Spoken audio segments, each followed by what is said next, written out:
தியா குட்டிக்கு இந்த டைம் புதுசா ஒரு சர்ப்ரைஸ் குடுக்கணும்னு ஸ்ரீயா, அவ அத்தை, அவ கசின்ஸ் எல்லாம் பிளான் பண்ணி நைட் ஃபுல்லா இந்த மாரி கிஃப்ட் அடுக்கி வச்சுட்டாங்க.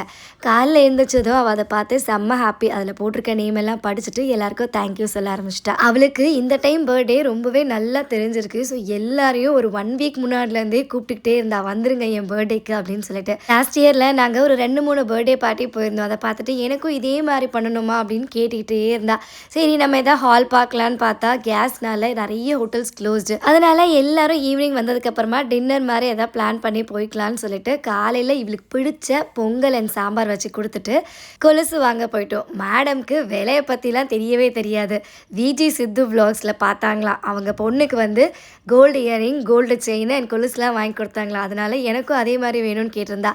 நான் சிம்பிளாக கொலுசு வாங்கி கொடுத்துட்டு ஆல்ரெடி வச்சிருந்த செயினை போட்டு விட்டேன். கொஞ்ச நேரம் கழிச்சு பார்த்தா செயினை காணும். எங்கன்னு கேட்டால் இது கிஃப்ட் தானம்மா, கிஃப்ட் பாக்ஸ்லேயே வச்சுட்டேன்றா. அப்படியே ஷாக் ஆகிட்டு ஒரு நிமிஷம். சாக்லேட் மேலெல்லாம் போட்டு அப்படி நாங்கள் எங்கே போகிறோன்றத நெக்ஸ்ட் vlogல பார்ட் 2 பார்க்கலாம். டாடா.